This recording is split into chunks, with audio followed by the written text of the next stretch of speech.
Eu gostaria de começar o culto desta noite já pão cotidiano para que não vivamos ansiosos, crermos que a cada dia Ele nos dará o pão.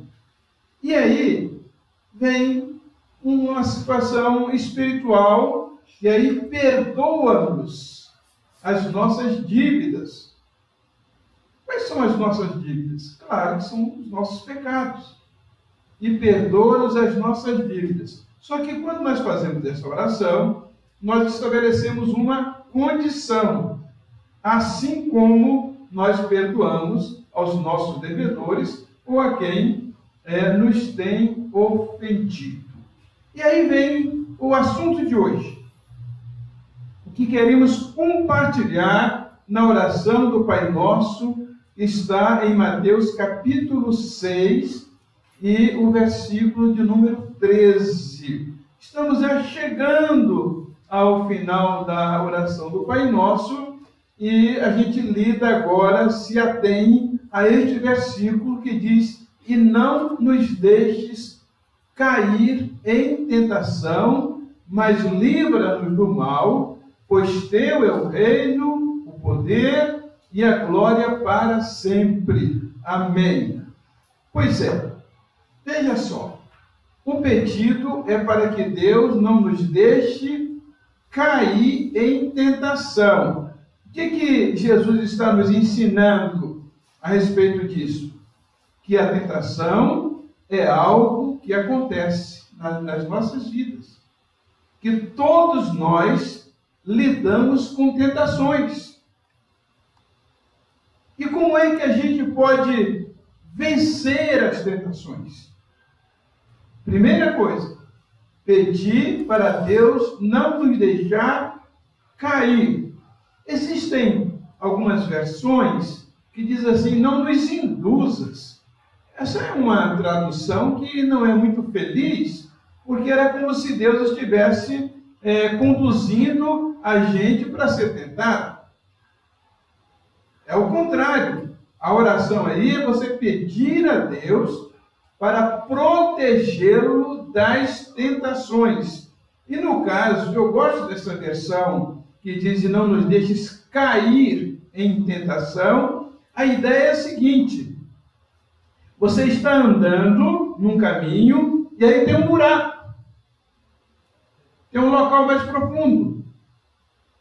E aí você está pedindo para que Deus proteja, ampare você. O sentido no original é justamente isso. Não me deixe entrar para dentro. Vamos usar aqui um pleonasmo, né? Não nos deixe entrar para dentro. Quer dizer, não deixe eu cair em tentação. Lá em Mateus 26, 41, as palavras lá são quase idênticas. Mas eu gosto do modo como nós temos na versão que vamos ler agora, que Jesus diz assim: vigiai e orai para que não entreis. Eu gosto dessas duas versões. A versão de Mateus 6,13, quando diz: não nos deixes cair, e essa versão que diz: não... para que não entreis em tentação. Uma coisa é você entrar em tentação. É você começar um processo de tentação. Você está num processo de tentação. Aí, neste caso aí, Jesus disse que nós devemos fazer duas coisas para a gente evitar a tentação. A primeira não é orar. Por incrível que pareça, não é orar. A primeira atitude que nós devemos tomar ou ter para não entrarmos ou não cairmos em tentação é prestarmos atenção. A ideia de vigiar quer dizer: fique atento, fique ligado. Você precisa prestar atenção onde pisa, por onde anda, o que você está fazendo. Este é o sentido aí. Porque eu conheço muitas pessoas que têm uma vida de oração, e E essas pessoas fazem orações nos mais diferentes lugares, a gente que prefere até orar no monte. Mas essas pessoas não vigiam.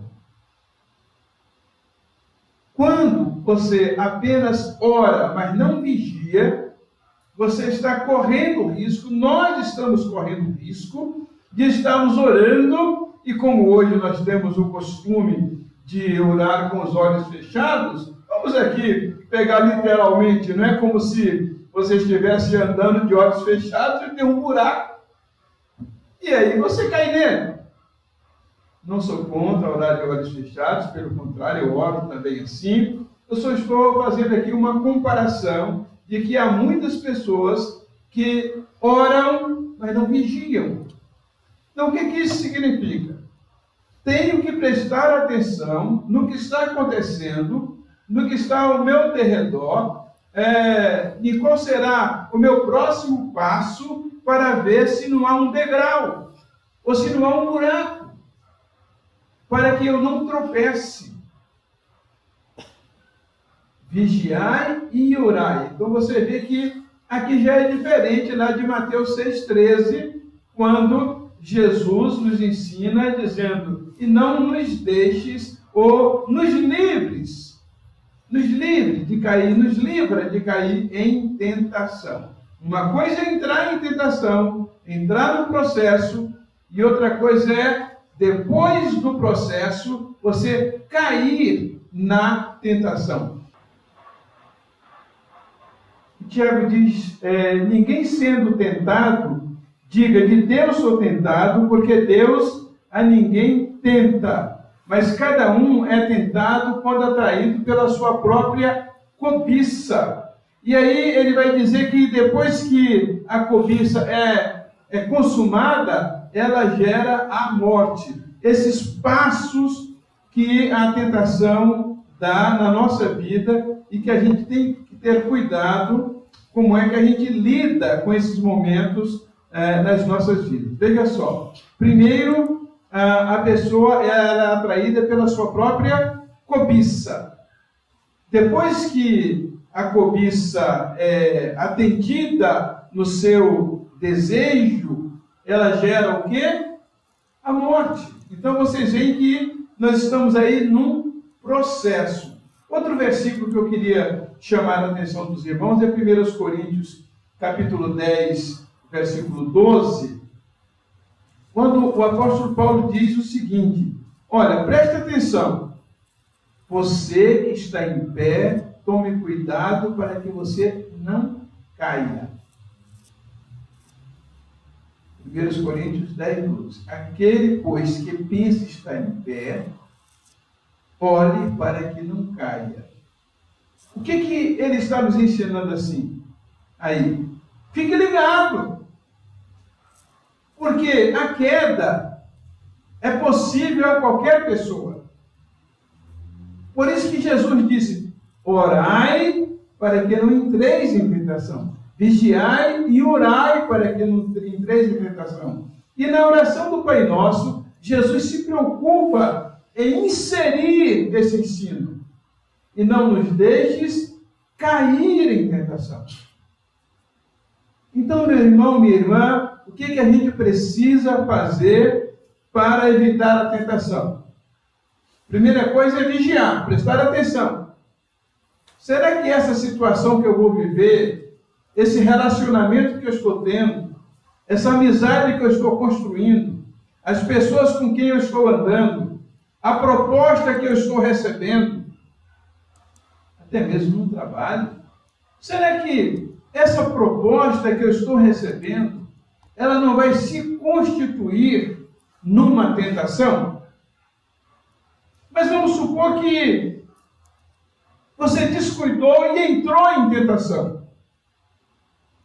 O que você vai fazer agora? Pedir a Deus para não deixá-lo cair. Deus, eu estou nesse processo de tentação, eu entrei num processo de tentação e eu preciso da tua ajuda. Me socorre, Senhor. E aí o Senhor vai vir no seu socorro. Há uma outra lição que eu quero tirar desta questão de a gente evitar a tentação.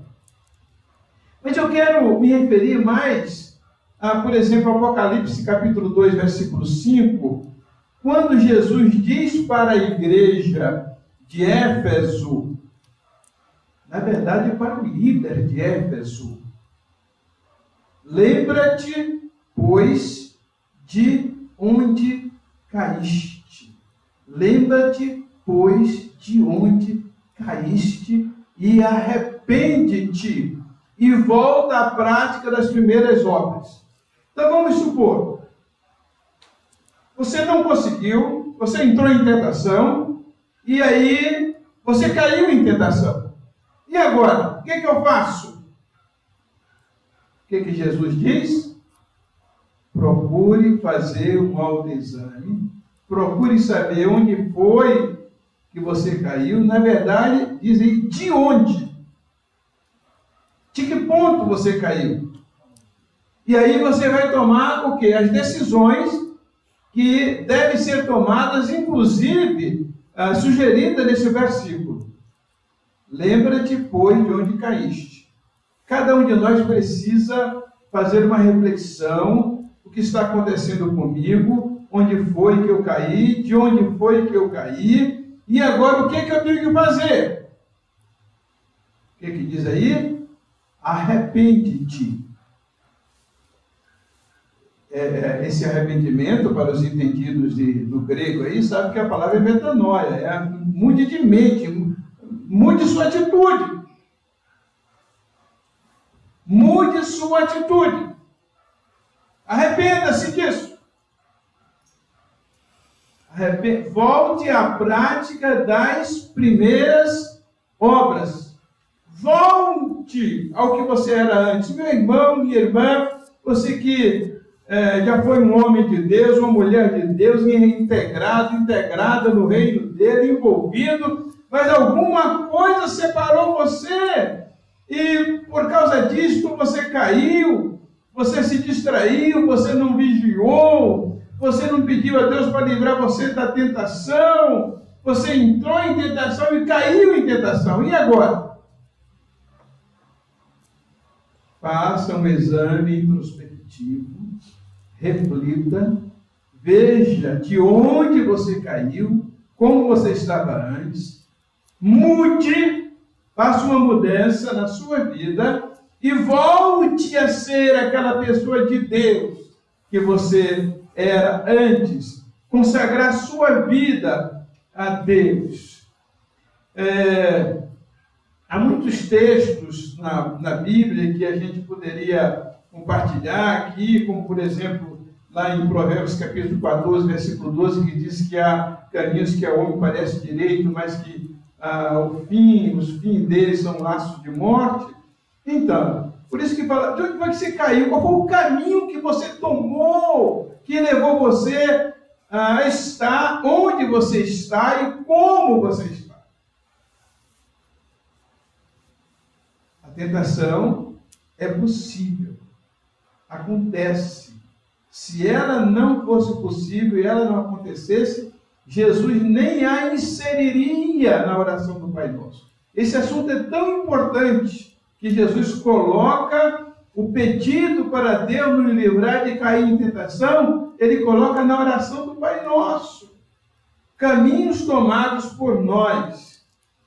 O texto de Tiago que eu estava querendo, na verdade era Tiago 1, 13 a 15, tá?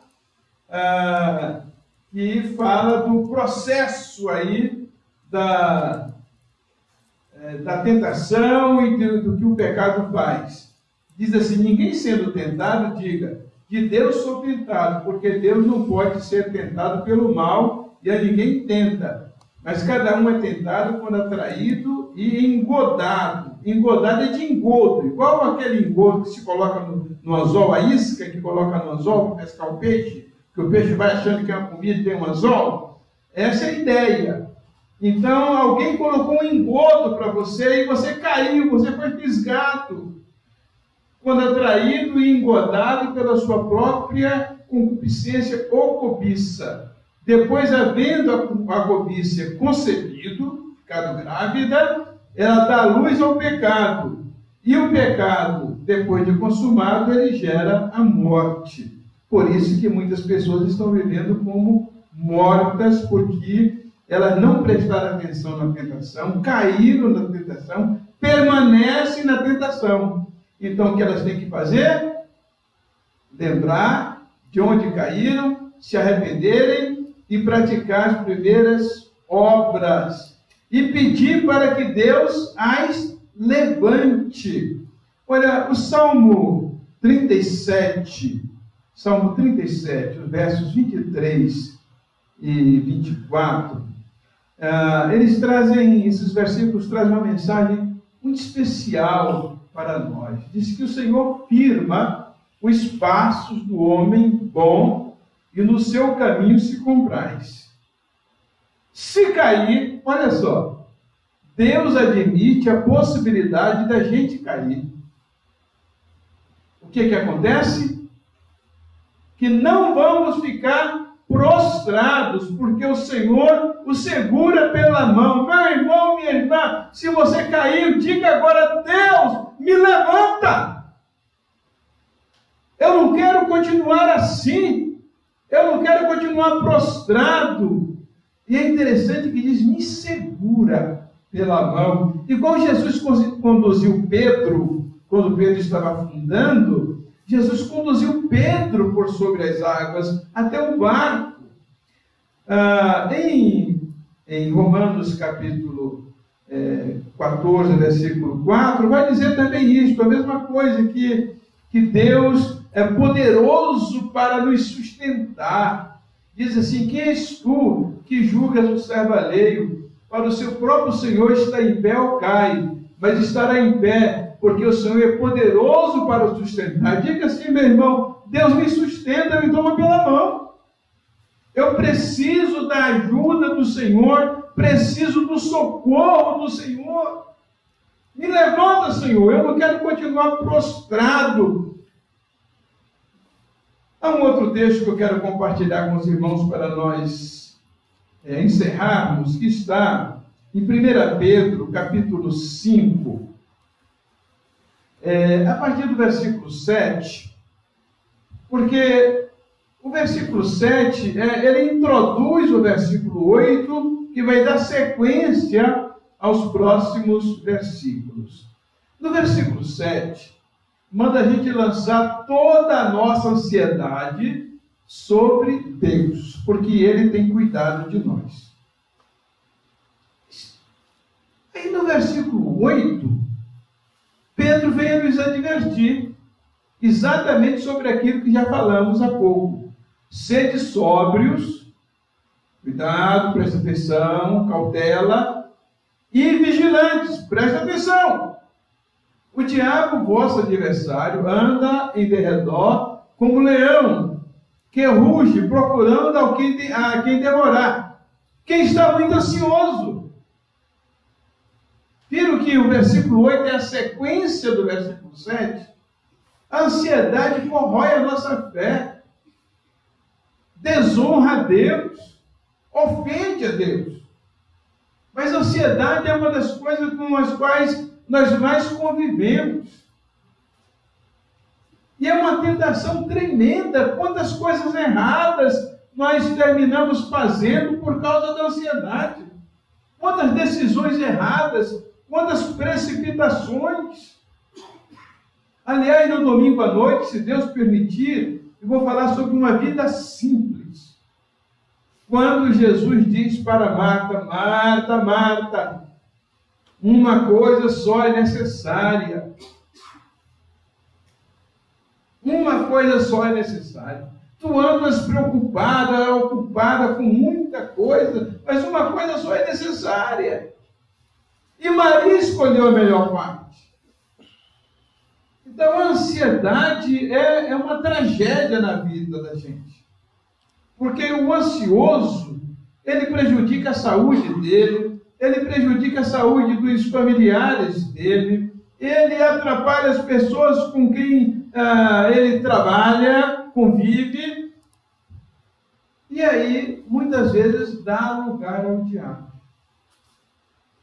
Mas então, o que a gente deve fazer quando você percebe que está ansioso ou que o diabo está ao derredor, bramando como leão, procurando tragar você? Está no versículo 9, que diz que a gente deve resistir ao diabo na fé. E qual é a certeza que nós devemos ter? Que outros irmãos no mundo estão passando por tribulações, por sofrimentos iguais aos nossos. A gente às vezes pensa assim, por que isso está acontecendo comigo? Por que só eu? Não é só você não, meu irmão. Não sou só eu, não.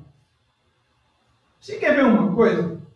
Eu fui fazer cirurgia de catarata, e aí você vai perceber que só vai você e mais uns dois. Quando você chega no hospital de olhos, você encontra lá centenas de pessoas. São dezenas, não, centenas de pessoas. Você vai tratar de qualquer outro problema de saúde, chega no hospital para você ver. Muitos outros irmãos estão passando por momentos de desafio iguais aos nossos, de sofrimentos iguais. E diz que pela vossa irmandade espalhada pelo mundo. Mas o versículo 10 nos traz uma esperança muito grande. 1 Pedro capítulo 5, versículo 10. Se por um lado a gente é tentado por causa da ansiedade, o diabo que está em volta ali procurando uma brechazinha para poder nos tragar, nos fisgar, diz que nós devemos resistir a ele. Resistindo na fé. Aliás, Tiago fala isso, né? Resistir ao diabo, ele fugirá de vós. Aí, a promessa que Deus nos faz em 1 Pedro capítulo 5, versículo 10, é essa. Ora, o Deus de toda graça, que em Cristo vos chamou à sua eterna glória, depois de ter sofrido por um pouco. Às vezes a gente acha que o sofrimento da gente é muito, né? Mas aqui está dizendo por um pouco. O que isso significa? Que todo sofrimento tem limite. Há um momento do socorro, do livramento do Senhor. Aliás, é isso que diz lá em Apocalipse 2,10, quando fala da coroa da vida, né? Ser fiel até a morte, dar-te a coroa da vida. Mas começa assim, nada tema do que há de padecer. Porque eis que o diabo está para lançar alguns de vós na prisão, e tereis uma tribulação de 10 dias. É Apocalipse 2,10. Eis que o diabo está para lançar alguns de vós na prisão, e tereis uma tribulação de 10 dias. Ali estava dizendo de quanto tempo é a tribulação. Sua tribulação, meu irmão, minha irmã, tem um limite, tem um tempo. Lembram-se que Jesus foi tentado por 40 dias pelo diabo? A Bíblia diz isso. E depois o diabo se afastou. Depois ele voltou. Mas Jesus foi sempre descendo. Então, na nossa vida, temos que nos lembrar que a tentação, a aprovação, tem um período de limite. Tereis uma tribulação de 10 dias. Voltando lá para 1 Pedro capítulo 5, versículo 10, nós vamos ver o quê? Que depois de termos padecido por um pouco de tempo, Ele mesmo, Ele quem? Deus. Ele mesmo vos há de aperfeiçoar. Quer dizer, o nosso sofrimento faz parte de um período de aperfeiçoamento. Ele mesmo há de vos aperfeiçoar, de firmar, fortificar e fundamentar. Vai passar, meu irmão, minha irmã, seu período de tribulação, seu período de tentação. Sempre tem um limite, sempre tem um fim. É muito interessante que na tentação de Jesus, alguns evangelhos dizem que vieram os anjos e serviram a Jesus depois daquele período.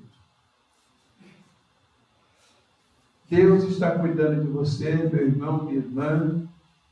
Se você está passando por tentação, ore. Se você está caindo em tentação, peça para Deus livrar você de cair. Se você já caiu em tentação, lembra de onde foi que você caiu, se arrependa e mude. Tome uma decisão. Com isso você estará honrando a Deus. Deus vai abençoar você e vai dar a vitória que você está esperando. Amém? Amém. Então agora nós vamos ter um momento de oração. E há alguns motivos muito especiais pelos quais nós precisamos orar. O primeiro deles, pela nossa pátria. Meus irmãos, o Brasil, o mundo, todos estamos enfrentando essa pandemia. Mas esse não é o nosso principal problema no Brasil. Além deste, estamos com um problema grave na área da política. Olha quantos ministros já caíram. O índice de prisões e de desentendimento que há entre o judiciário, o legislativo, o executivo, os poderes. A gente percebe que há uma espécie de confronto, de oposição muito grande. E qual é a nossa parte? Pedir o socorro de Deus.